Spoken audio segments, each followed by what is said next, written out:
కోటాను కోట్ల దూతలెక్కడా, ప్రపంచాల అధినేతలెక్కడా, దేవుడెక్కడా? ఒకప్పటి కెరూబుగా ఉన్న శత్రువు సాతాను.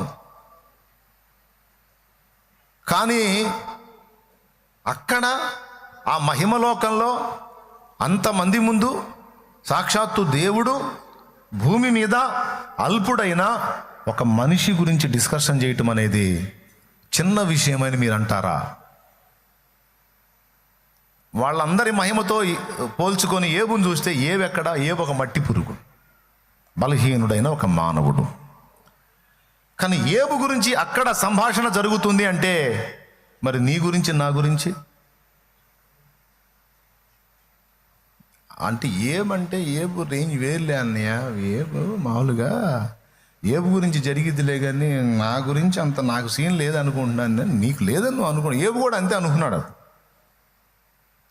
కానీ ఏబు గురించి సంభాషణ జరిగింది. సరే తీసేయి, ఏబు మంచోడు. అహాబు యెజబెలు వాళ్ళ ఆయన అహాబు వాడు చెడిపోయినోడుగా, కానీ వాడి గురించి కూడా సంభాషణ జరిగింది అక్కడ. అది కూడా గ్రంథస్థం చేయబడిందిగా. అహాబు రామోత్ గిలాదు మీదికి పోయి అక్కడ చంపబడినట్లు వానిని ఎవరు ప్రేరేపింతురు అని పరలోక సైన్య సమూహం మొత్తాన్ని కూడా చుట్టూ పెట్టుకొని దేవుడు సంభాషించాడు అని రాజుల గ్రంథములో రాసుందిగా. మీకాయా చెప్పాడుగా. మరి అహాబు అల్పుడు, బలహీనుడు, దేవుని ప్రజల్ని శపితమైన బయలు ఆరాధనకు దిప్పినోడు, భార్య పెత్తనానికి లోబడిన బానిస, ఇంకా బ్లంట్గా చెప్పాలంటే దద్దమ్మ. ఏదన్నా కావాలంటే ఆడ మనిషిలాగా మూతి ముడుచు కూర్చుంటాడు. యెజబెలే మగోళ్ళలాగా అన్నీ సాధించి పెట్టిద్ది అన్నమాట. ఏమండి, అట్లాంటోడు ఈ అహాబ్ అనేవాడు. ఇలాంటోడి గురించి కూడా అక్కడ సంభాషణ జరిగిందిగా. అంటే మంచివారి గురించే కాదు, బలవంతుల గురించే కాదు, బలహీనుల గురించి కూడా దేవుడు సంభాషిస్తాడు.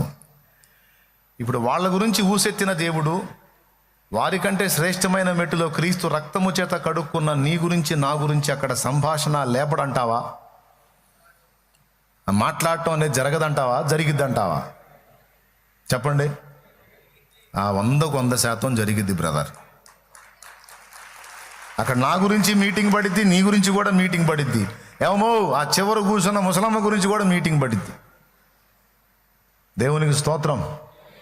పడిద్ది, అందరి గురించి మీటింగ్ పడిద్ది. ఇక్కడ ఎవ్వరు వేస్ట్ ఫెలోస్ లేరు. అందరూ దేవుని దృష్టికి విలువైన వాళ్ళే, దేవుని సృష్టిలో ప్రధానమైన వారే. నాకు అది చదివినప్పుడు చాలా ఆశ్చర్యం అనిపించింది. భూమి ఎక్కడ, ఆ మహిమ ప్రపంచాలు ఎక్కడ, వాళ్ళు ఇక్కడ మనిషి గురించి డిస్కషన్ చేయటం ఏంటి అంటే, అన్నిటికంటే కూడా దేవునికి మిగుల విలువైన వారు మానవులే అనేది మర్చిపోవద్దు. సరే, మళ్ళీ రెండోసారి మీటింగ్ వేసాడు, మళ్ళీ పోయాడు వీడు.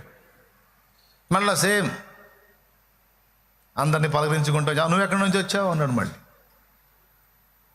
అంతకుముందు చూడలేదా?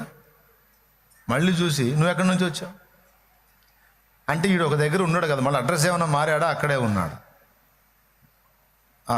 అక్కడే ఉన్నా, భూమి మీద ఇటు అటు తిరుగుతూ వచ్చి తిని. అప్పుడు ఏబు సంగతి ఆలోచించావా? అతడు న్యాయవంతుడు, యథార్థవంతుడు, యెహోవా యందు భయభక్తులు కలిగి చెడుతనం విసర్జించినవాడు.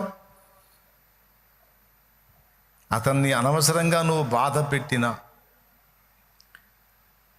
నన్ను బాధ పెట్టడానికి ప్రేరేపించిన అతన్ని విషయంలో అతడు తన యథార్థత వదలలేదు అన్నాడు. అప్పుడు వీడన్నాడు, ఇప్పటిదాకా సమస్యలన్నీ తన దేహమునకు వెలపట జరిగినాయి. మనిషికి ప్రధానమైంది దేహం అయితే, ఆ దేహానికి వెలపట ఎవరికి ఏం జరిగినా అది అంత పట్టింపు కాదు మనిషికి. కానీ తన సొంత దేహానికి ఏదన్నా వచ్చిందంటే అప్పుడు అతని రియాక్షన్ వేరుగా ఉంటుంది అన్నాడు. అబ్బా, మంచి అనాలిసిస్ తీసుకొచ్చాడు దేవుని ముందుకి. ఇది పరిశోధన తగలయ్యా. ఏమి అంటే ఏందిరా నీ గొడవ అన్నాడు. అంటే ఏబుకి ఏదన్నా జబ్బు పెడతాను, సంపన్లే కానీ జబ్బు పెట్టడానికి పర్మిషన్ ఇవ్వమన్నాడు. దేవుడు నాకు తెలిసి చిద్విలాసంగా నవ్వుంటాడు. జబ్బు పెడతావా? ఓ పెట్టుకో, ప్రాణమును మాత్రం ముట్టవద్దు. అతను ఏం చేసుకుంటావో చేసుకో, కానీ అతను మాత్రం యథార్థత వదలడు. వెళ్ళి ఒళ్ళంతా కురుపుల జబ్బుతో మొత్తాడు. ఎలర్జీ, విపరీతమైన జిల. ఆ బాధ తట్టుకోలేక బూడిదలో కూర్చొని చిల్ల పెంకు తీసుకొని ఆ ఒంటి మీద గీకుతా ఉన్నాడు ఏబు. ఆ స్థితిలో ఉండి కూడా దేవుని మహిమపరుస్తున్నాడు. వీడి కడుపు మండిపోయింది. వీడి చివరికి దేవుణ్ణి గెలిపించేటట్టున్నాడు, నన్ను ఎదవం చేసేటట్టున్నాడు. వీడికేం వచ్చింది? ఒక్కసారన్నా తిట్టడేమి? ఒక్కసారి తిట్టొచ్చు కదా, దేవుణ్ణి సనగొచ్చు కదా, గొనగొచ్చు కదా, ఒక్కసారన్నా రివర్స్గా మాట్లాడవచ్చు కదా. ఏమంటలేదు ఏంది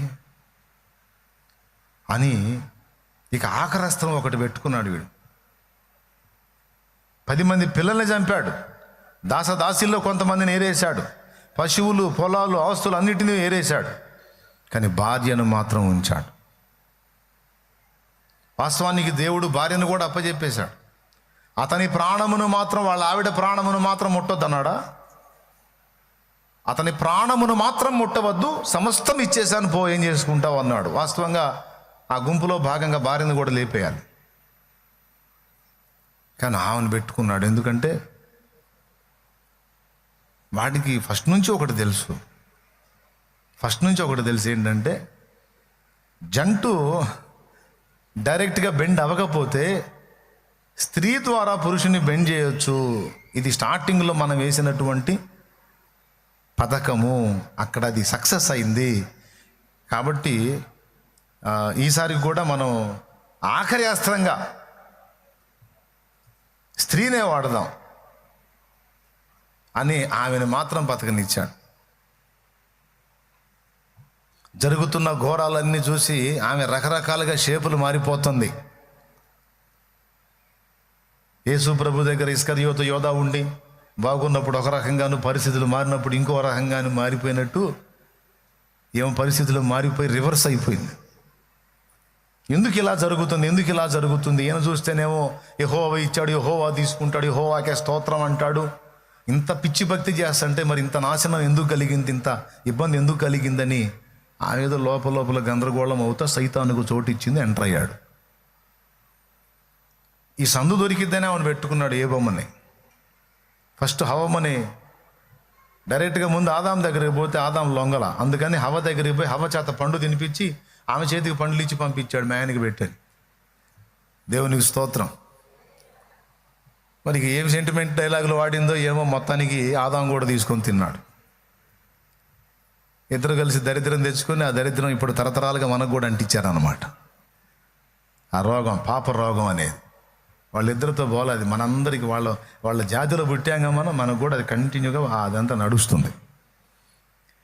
అందుకని అప్పుడు ఈ ఆదాముని దెబ్బ కొట్టడానికి హవ్వ ఉపయోగపడింది. ఇక్కడ ఏబును వంచడానికి కూడా ఏబు భార్య ఉపయోగపడుతుందని ఆమెను బ్రతకనిచ్చాడు. వాడి ప్లాన్స్ చూడాలి మీరు.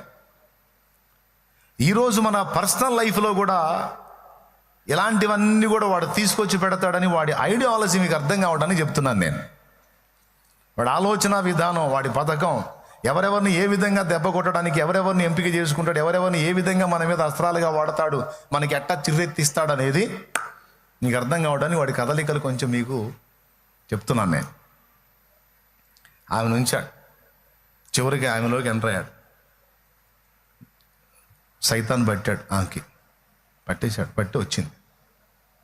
నోర్మై స్తోత్రం అంట, స్తోత్రం. ఎడ్లు పోయినాయి, స్తోత్రం అన్నావు. పిల్లలు పోయారు, స్తోత్రం అన్నావు. ఆస్తులు పోయినాయి, స్తోత్రం అన్నావు. దాసదాసీలు పోయారు, స్తోత్రం అన్నావు. ధనధాన్యాలు పోయినాయి, స్తోత్రం అన్నావు. ఒంటెలు పోయినాయి, గాడిదలు పోయినాయి, స్తోత్రం అన్నావు. ఆఖరికి ఒళ్ళంతా కుళ్ళిపోయి దుర్గంధ భరితమై చూసేవారు కూడా దగ్గరకు రావటానికి కూడా అసహ్యపడేటువంటి రోగముతో మొత్తబడి ఇంకా దేవుణ్ణి స్తుతిస్తున్నావా? వాడికి ఎంత కక్ష అంటే ఏబు 2 చేయాలి. 1 దేవుణ్ణి దూషించాలి, 2 ఏబు సావాలి, తనంతట తానే సావాలి, ఆత్మహత్య చేసుకొని సావాలి. వాడికి ఎంత కక్ష అంటే దేవుడు ఏబును మెచ్చుకున్నాడని, దేవుడు ఏబుని ఘనపరిచాడని, దేవుడు ఏబు కంటే వీడిని తక్కువ చేశాడని, ఏబునే ఘనపరిచాడని, భూమి మీద ఎంతమంది మనుషులు ఉన్నా, ఆఖరికి నువ్వు కూడా ఉన్నా, మీ అందరికంటే కూడా ఏబు గొప్పోడు అన్నాడని వీడికి ఎంత కుళ్ళంటే, వీడికి ఏబు దేవుణ్ణి దూషించాలి, ఏబు చావాలి. ఈరోజు మన విషయంలో కూడా వాడి కోరికలవే. దేవుణ్ణి దూషించాలి, దేవునికి ఇష్టం లేని పనులు చేయాలి, మన నాశనం మనమే తెచ్చుకొని చివరికి దేవుడు ప్రేమించి ప్రాణం ఇచ్చి సంపాదించుకున్న మనల్ని మనమే నాశనం చేసుకోవాలి, మన ప్రాణం మనమే తీసుకోవాలి. ఇది చూడాలని ఆరాటపడుతున్నాడు లూసిఫర్, అనగా సాతాను. దీన్ని గుర్తించండి బిడ్డలారా. భార్యను ప్రేరేపించి ఆ మాట మాట్లాడుతున్నాడు. కొన్నిసార్లు కొన్ని కుటుంబాల్లో భర్తలు భార్యలతో అంటారు, కొన్ని కుటుంబాల్లో భార్యలు భర్తలతో అంటారు, కొన్ని కుటుంబాల్లో తల్లిదండ్రులు పిల్లలను అంటారు, కొన్ని కుటుంబాల్లో పిల్లలే తల్లిదండ్రులు అంటారు. ఎందుకు నానా నువ్వు బతుకుతున్నావు? సావు నానా, చచ్చిపోనానా, ప్రశాంతంగా ఉంటాం మేము, సావు అని కొంతమంది పిల్లలు తండ్రిని అంటారు. ఎందుకు మమ్మే, చచ్చిపో మమ్మే, సావు మమ్మే, నువ్వు చచ్చిపో, ప్రశాంతంగా ఉంటాం, మనశ్శాంతిగా ఉంటాం, మాకు నరకం లాగుంది అని పిల్లలు అంటారు. కొన్ని కుటుంబాల్లో తల్లులే పిల్లలు అంటారు, ఎందుకే నువ్వు బతుకుతున్నావు, చావే, ఏదన్నా అంత విషం తెచ్చి ఇస్తాను, నువ్వు నా చేతులతో నేనే ఇస్తాను, చావే అంట. ఇట్లా కుటుంబాల్లో జరుగుతుంటాయి. చావు, నువ్వు చస్తే బాగుంటుంది, చావు అనే డైలాగు నీ ఇంట్లో ఎవరి నోటి నుంచి అయినా వచ్చిందంటే వారు దురాత్మ చేత పీడించబడి ఆ మాట మాట్లాడుతున్నారని గుర్తుపెట్టుకో. డైరెక్ట్గా వాళ్ళంతటా వాళ్ళు పలుకుతున్న మాటలు కావు. వాళ్ళలోనికి, వాళ్ళు బలహీనులు గనుక వాళ్ళలోనికి సాతాను ఎంటర్ అయి వాడు పలుకుతున్న మాట అది. దేవుణ్ణి దూషించకపోయినా తనంతటా తాను ఏబు చస్తే అది కూడా దేవదూషణతో సమానమే. ఇది తెలుసా మీకు? ఎప్పుడన్నా ఆలోచించరా? ఒక వ్యక్తి ఆత్మహత్య చేసుకొని ప్రాణం తీసుకోవడానికి ప్రయత్నించటం మరొక రకంగా దేవదూషణ. ఎట్లా దేవదూషణ తెలుసా? దేవా, నీ దగ్గర న్యాయము లేదు, ప్రేమ లేదు, మంచితనము లేదు, దయ లేదు, కరుణ లేదు, క్షమ లేదు, ఇవేవి లేవు, నీవు నమ్మకస్తుడు కాదు, నువ్వు అపనమ్మకస్తుడివి, నువ్వు నన్ను కాపాడలేవు, నువ్వు చేతగాని దద్దమ్మవి, గనుకనే ఇంత అయోగ్యుడు నువ్వు, నిన్ను నేను నమ్మలేను, అందుకే నా ప్రాణం నేను తీసుకుంటున్నాను అంటే ఎంత దూషణ అది దేవునికి. ఎన్ని రకాలుగా అనుకొని నువ్వు నీ ప్రాణం తీసుకోవడానికి ఇష్టపడ్డావు అంటే నన్ను ఇంత అసమర్థుడిగా లెక్కేశావు కదా. లేదు, నేను నమ్మకస్తుడిని, ప్రేమ గలవాడిని, దయగలవాడిని, కృపగలవాడిని, శక్తి గలవాడిని, లెక్కలేనని ఆశ్చర్యక్రియలు చేయగలవాడిని నీవు నిశ్చయంగా నమ్మినట్లయితే ఎంత వేదనైనా నా వైపు చూస్తూ నా మీద ఆనుకొని భరిస్తావు తప్ప నీ ప్రాణం తీసుకోవాలనే ఆలోచన నువ్వు చెయ్యవు కదా. అలాంటి ఆలోచన నీకు వచ్చింది అంటేనే నువ్వు నన్ను దూషించావు, నన్ను అవమానపరిచావు, నన్ను తృణీకరించావు. అందుకే 2 చెప్పాడు సైతాన్ ఆమెలోకి వచ్చి, తిట్టు చావు, లేదా రెండిట్లో ఏ ఒక్కటి చేసినా నేను సక్సెస్. తిట్టు, పోనీ సావుపోయినా తిట్టు, లేదా చచ్చిపో. తిట్టడానికి మనసు లేదా, సరే నీ అంతటా నువ్వు చావు, నువ్వు చస్తే చాలు, చచ్చినా కూడా ఆయన దూషించినట్టే ఘోరంగా. ఆశ్చర్యం ఏంటంటే వీడి కర్మగాలి ఏబు దేవుని ఒక్క మాట కూడా అనకపోగా ఈ మాట అన్న భార్యని తిట్టాడు. మూర్ఖురాలు మాట్లాడినట్టు మాట్లాడుతున్నావు. దేవుడు ఇన్ని సంవత్సరాలు అన్ని అనుగ్రహిస్తే అప్పనంగా తిని అన్ని అనుభవించడానికి తగుదుమా? పరీక్ష కోసం పెట్టాడో, పై తరగతికి చేర్చడానికి పెట్టాడో, మహిమపరచడానికి పెట్టాడో, ఏ కారణం చేత పెట్టాడో, ఒక కీడు మన జీవితంలో అనుమతిస్తే దాన్ని అనుభవింప తగమా? మతి ఉందా నీకు? జ్ఞానవంతురాలివా, మూర్ఖురాలివా? జ్ఞానవంతురాలు తన ఇల్లు కట్టుకున్నది, మూఢురాలు తన ఇల్లు పెరిగి వేసుకున్నని, నేను నీకు నివాసమే పిచ్చిదానని, నేను చస్తే ఇల్లు పోయినట్టు అవుతుంది, నీడ పోయిన ఆడదానిలాగా అవుతావే నువ్వు. నీడలేని ఆడది అంటారు చూసారా, భర్తను కోల్పోయిన స్త్రీని. అంటే భర్తను దేంతో పోల్చాడో తెలుసా? నివాసంతో పోల్చాడు. భర్తను కోల్పోయిన ఆడది నీడలేని ఆడది అంటారు. దానికి సామెతలు అన్నాడు, జ్ఞానవంతురాలు ఇల్లు కట్టుకొనును, మూఢురాలు ఇల్లు పెరికి వేసుకొనును అని. ఇప్పుడు నువ్వు చావు అందంటే ఇల్లు పెరికేసుకుంటుందా, ఇల్లు కట్టుకుంటుందా? అందుకు వాడాడు, మూర్ఖురాలు మాట్లాడినట్టు మాట్లాడువాకు. దేవుడు అనుగ్రహించిన ఇన్ని మేలులు పొంద తగుదుము కానీ దేవుని విషయమై ఒక్క కీడు, ఒక్క అవమానం, ఒక్క ఇబ్బంది, ఒక్క నష్టం, ఒక్కసారి ఇంత బాధ పొంద తగమా అని ఆమెని గద్దించి దేవుణ్ణే మహిమపరిచాడు. అక్కడ రాస్తాడు, ఈ సంగతులలో ఏబు తన నోటి మాటలతోనైనను దేవుని దూషింపలేదు అని. ఏబు విచిత్ర వైఖరి. తిట్టమన్న భార్య దగ్గరేమో దేవుణ్ణి పొగిడి భార్యను తిట్టాడు. దేవుణ్ణి పొగుడుతా గణపరుస్తా దేవుని పక్షంగా మాట్లాడటానికి వచ్చినటువంటి స్నేహితుల ముందేమో దేవుణ్ణి ప్రశ్నించాడు. ఎప్పుడన్నా ఇది మీరు ఆలోచించారా? తిట్టమన్న భార్య దగ్గరేమో దేవుణ్ణి మహిమపరిచాడు, భార్యను తిట్టాడు. కానీ దేవుడు అలాంటోడు, దేవుడు అంత మంచోడు, దేవుడు ఇంత మంచోడు అని స్నేహితులు వస్తే, అవునా ఆయన న్యాయవంతుడా? అట్లయితే సర్వశక్తుడకు వాడు నాకు అన్యాయం చేశాడు, నేనేం చేశానని నాకు ఇన్ని బాధలు పెట్టాడు, నేను చేసిన తప్పేంటి నాకు చెప్పమని అని ఫ్రెండ్స్తోనేమో వ్యాజ్యమాడాడు. ఇది ఎలాంటిదంటే భక్తునిలోని రెండు కోణాలు. భక్తుడు దేవుని మీద బాధపడతాడు, అలుగుతాడు, ఫీల్ అవుతాడు, కానీ అది హార్ట్ఫుల్గా కాదు. ఇది ఎంతో ప్రేమించే భార్య భర్త మీద అలిగినట్టు. ఎప్పుడూ రెగ్యులర్గా ప్రశాంతంగా ఎంతో ప్రేమగా అన్యోన్యంగా ఉండే భార్య భర్తల మధ్య అప్పుడప్పుడు కొన్ని స్పర్ధలు వస్తుంటాయి. వచ్చినప్పుడు ఈమె మాట్లాడదు, ఈమె మాట్లాడకపోతే ఆయనకి పిచ్చెక్కినట్టు ఉంటుంది. ప్రపంచమంతా ఆయనకు అనుకూలంగా ఉన్నా సరే ఇంట్లో భార్య ఒక్కటి మాట్లాడకపోతే బ్రతికే వేస్ట్ అనుకుని రైలు కింద పడదాం అనుకుంటాడు. ఇదేందో నాకు అర్థం కాదు. భార్య ఒక్కటి కరెక్ట్గా కానీ సపోర్ట్ చేయకపోతే, ఆమె నుంచి అతనికి దక్కాల్సిన ప్రేమ దక్కకపోతే లైఫే శూన్యం అనుకుంటాడు, జీవితమే శూన్యం అనుకుంటాడు. తెలుసుకోండి. దేవునికి స్తోత్రం. ఆమె ఒక్కటి హ్యాపీగా ఉండమని ఇంట్లో లోకాన్ని జయిస్తానంటాడు, అంత ఖుషి అవుతాడు.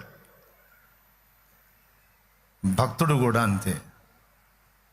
దేవుని విషయంలో కొన్నిసార్లు అలుగుతాడు భక్తుడు, కొన్నిసార్లు కొట్లాట పెట్టుకుంటాడు, తగాద పెట్టుకుంటాడు, గొడవ వేసుకుంటాడు. అదంతా కూడా ప్రేమలో ఒక భాగం.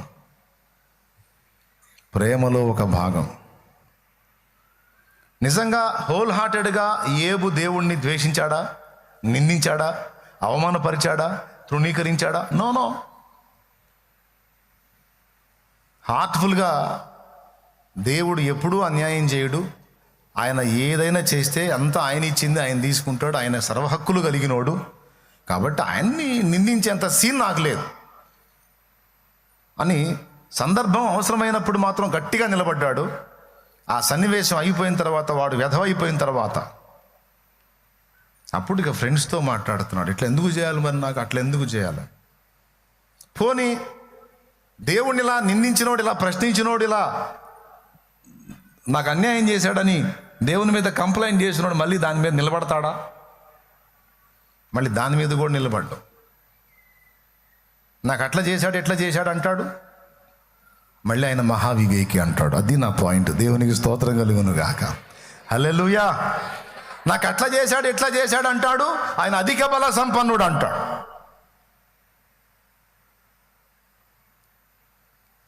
నాకు అన్యాయం చేశాడు అంటాడు, కానీ పర్వతాలు బోర్ల దోయువాడు అంటాడు.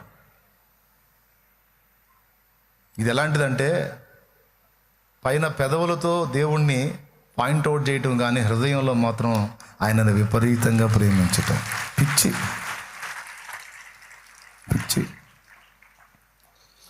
క్షణమైన నీ నామము మరువకుంటిని, మరణమైన మధురముగా ఎంచుకుంటిని.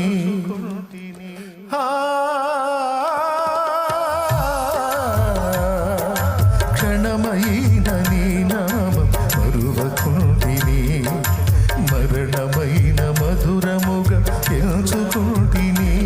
తండ్రి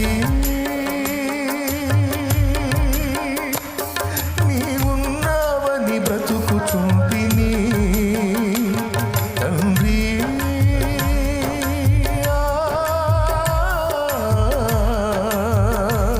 తండ్రి తండ్రి తండ్రి నీవున్నావని బ్రతుకుచుంటిని.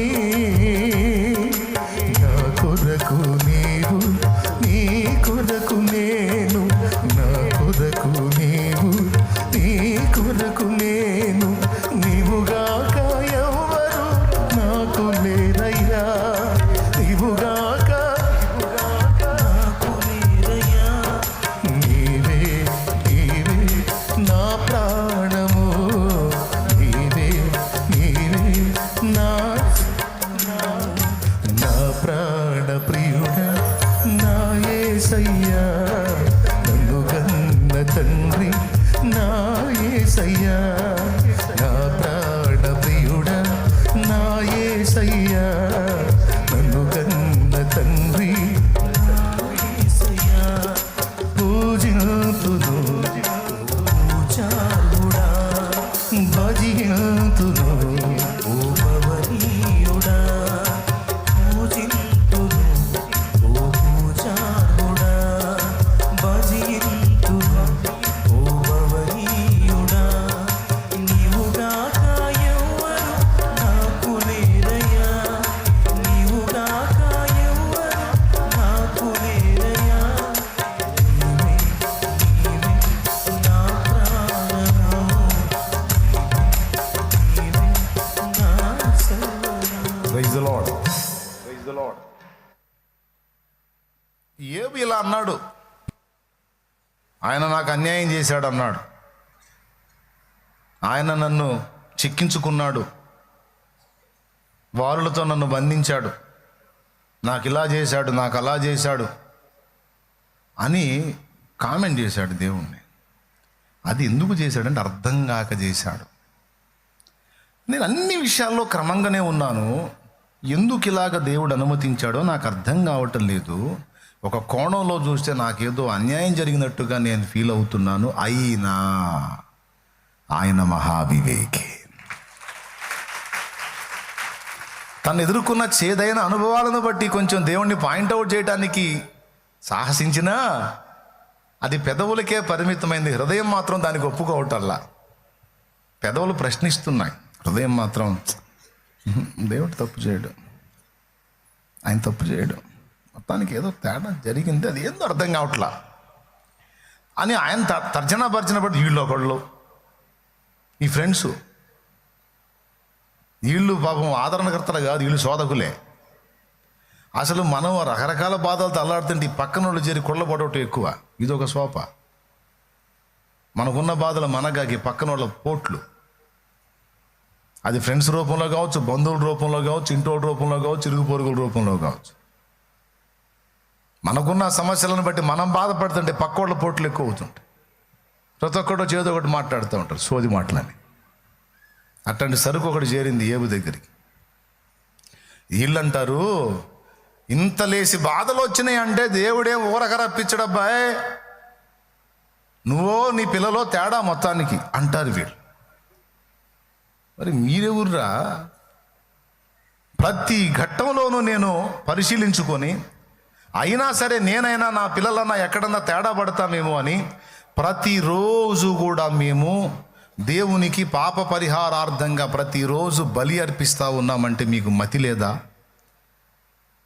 ఏ రోజు కూడా పాపమును నిల్వ ఉంచుకోలేదు, ఏ రోజు కూడా పాపమును దాచిపెట్టుకోలేదు. ఆదాము కప్పుకున్నట్టు రొమ్ములో కప్పుకోలేదు.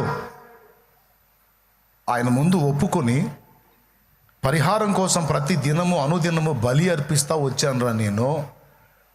స్నేహితులారా, స్నేహితుల రూపంలో ఉన్న శోధకులారా, బోధకుల రూపంలో ఉన్న శోధకులారా, వైద్యుల రూపంలో ఉన్న సైకోలారా, మీరందరూ పనికిమాలిన వైద్యులరా. అరే నేను ఇన్ని విషయాల్లో క్రమంగా నడుచుకున్నాను, అది మీకు కూడా తెలుసు. మరి నాకు ఇలా జరిగింది ఏందని నేను గందరగోళం అవుతుండే. మీ పోట్లే ఏందిరా, ఊరకెందుకు జరిగిద్దిలే, ఏదో జరిగి ఉంటుందిలే, ముసుగులో జరిగి ఉంటుందిలే, రహస్యంలో జరిగి ఉంటుందిలే, నీ పిల్లలు చేసి ఉంటాను. నా పిల్లలు చేశారా? అట్లయితే పిల్లల కోసం రోజు బలి ఇచ్చా కదరా, రోజు బలి అర్పించా కదా.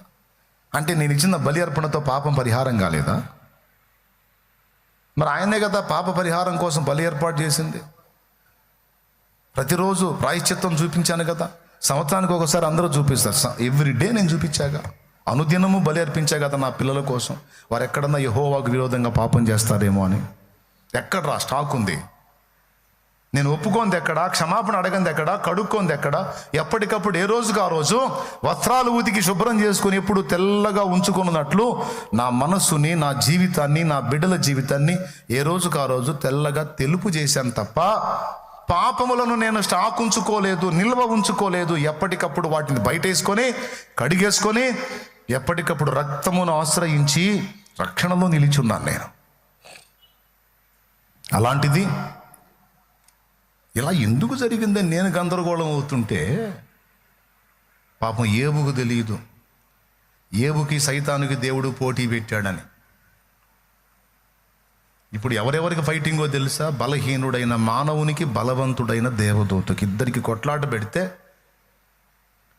వెలిచూపులకి ఏమో ఏబును వాడు కొట్టినట్టు కనపడుతున్నాడు. కానీ ఏబు కొట్టిన కోటింగ్ ఎట్టుందంటే, వానికి ఇచ్చిన షాట్లు ఎట్టున్నాయంటే వాడు తేరుకోలేకపోతున్నాడు సైతాన్. రివర్సు. వెలుచూపులకేమో ఏబును వాడు కొట్టినట్టుంది, కానీ అసలు విషయంలో మాత్రం ఏబు అని పచ్చడి కింద దంతున్నాడు. వచ్చినప్పుడల్లా చట్నీ అయిపోతున్నాడు వాడు. పాత చింతగా పచ్చడి ఉంటుంది అట్ట అవుతున్నాడు మొహం. ప్రభువుకు స్తోత్రం. ఎందుకు? ఘోర పరాజయ. ఒక్కసారి కూడా తిట్టించలేకపోయాడుగా. భక్తులతో వాదించాడు, భార్యనేమో గద్దించాడు, దేవునినేమో ప్రశ్నించాడు. దేవుని పర్సనల్గా అడుగుతున్నాడు. దేవునికి భక్తునికి ఉన్న అనుబంధంలో ఈ రెండు గుర్తుపెట్టుకోండి. బయట ఎవ్వరికీ స్థానం ఇవ్వడు భక్తుడు. నిజంగా దేవుణ్ణి ప్రేమించేవాడు మనుషులు దేవుణ్ణి తృణీకరిస్తే ఊరుకోడు, కోప్పడతాడు.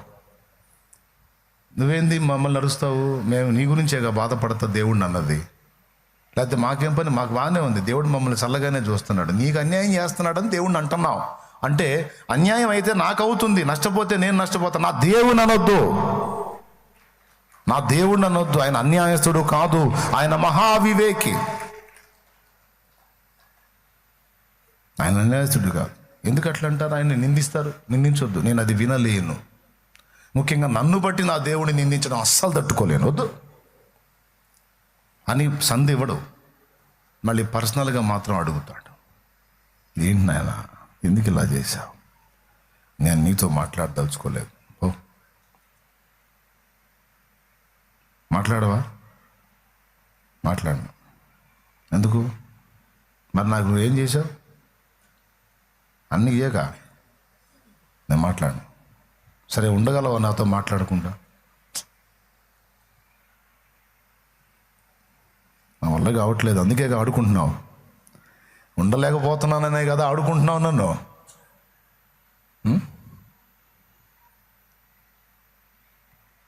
సరే పో, సరే నువ్వు మాట్లాడొద్దన్నాగా మాట్లాడాలే, అట్లా ఉండవాగా.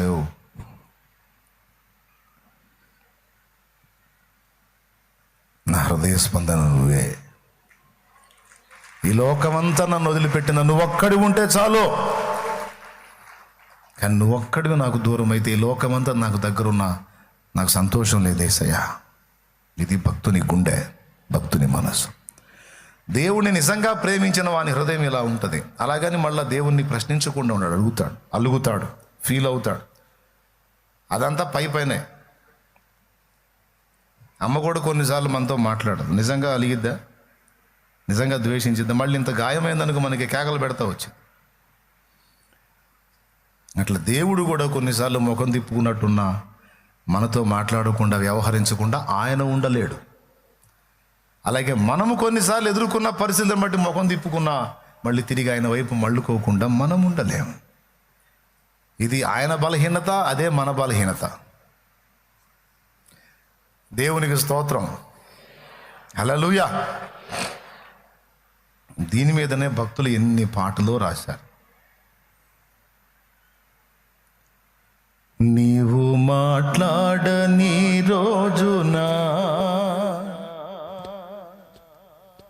నా కనులకు నీ దురకరువాయనే.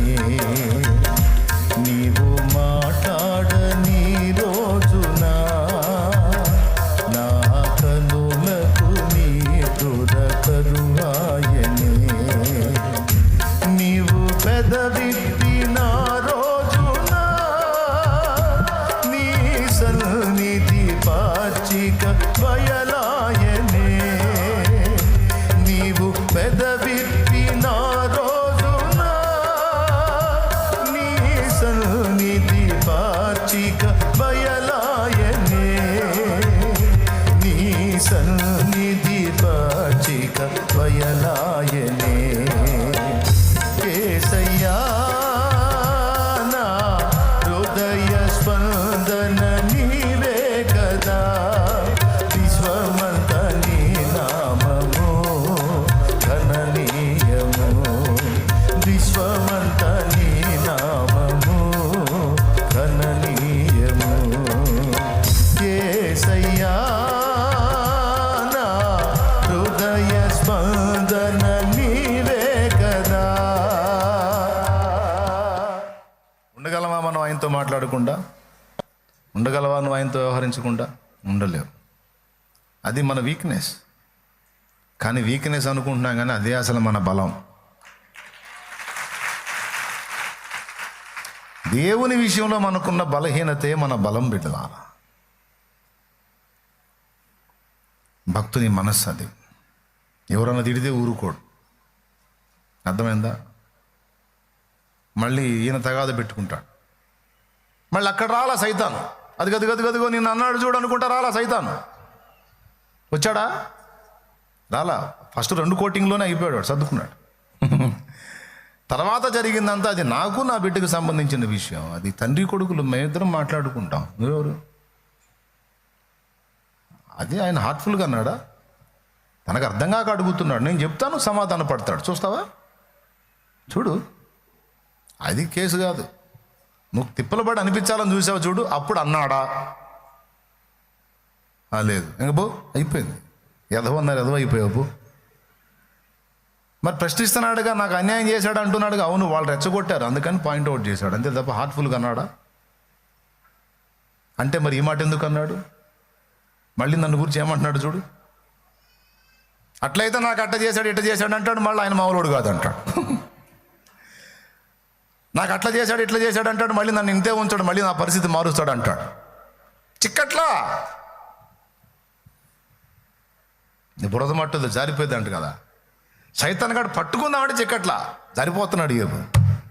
చివరికి ఏబే గెలిచాడు, సాతాను ఘోర పరాజయం పొందాడు.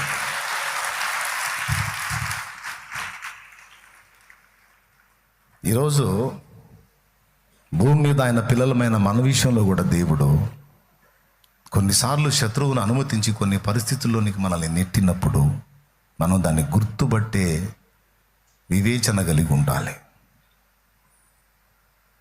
ఆ వివేచన మనకు ఉండాలి. ఇన్ని ప్రతికూలతలు ఎదుర్కొని కూడా ఏం మాట్లాడుతున్నాడో ఒక్కసారి మూలవాక్యం మళ్ళీ చదవండి. ఏబు నోటితో ఏబే మాట్లాడుతున్నాడు చూడండి. ఆయన మహావివేకి, అధిక బల సంపన్నుడు. ఆయనతో పోరాడ తెగించి హాని నొందని వాడెవడు? వాటికి తెలియకుండా పర్వతములను తీసివేయువాడు ఆయనే. పర్వతం ఎంత పెద్దది, కానీ దానికి కూడా తెలియకుండా దాన్ని లేపేస్తాడంట. పర్వతాలు లాంటి వ్యక్తులైనా అధికారాలైనా సరే వాళ్ళకి తెలియకుండానే వాళ్ళని లేపే దమ్మున్నోడు ఆయన. కొండల్ని కదిలిస్తాడండోయ్, పర్వతాలను పొడి చేస్తాడండోయ్. ఏ కొండ బండ పర్వతం ఎంతటోడు కూడా ఆయన ముందు నిలవలేడు.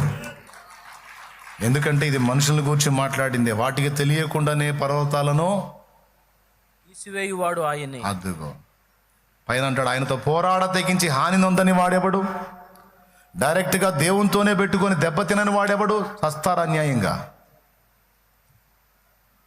ఆయనతో పోరాటానికి ట్రై చేయకూడదు. ఆయనతో పోరాడితే అవుట్. ఆయనతో పోరాడొద్దు, ఆయనతో ఓడిపోవాలి. ఆయన చేతిలో ఓడిపోవాలి అంతే మర్యాదగా. గెలవడానికి పోరాడకూడదు. గెలవడానికి పోరాడితే నాశన హేతు అది. ఎవరితో? దేవునితో గెలవడానికి పోరాడొద్దు, కానీ సైతాన్తో గెలవడానికి పోరాడండి. సైతాన్తో పోరాడాల్సిందే, వాడిని గెలవాల్సిందే. కానీ దేవునితో పోరాడి దేవుణ్ణి గెలవడానికి ట్రై చేయకూడదు. అది మనకు క్షేమంగా.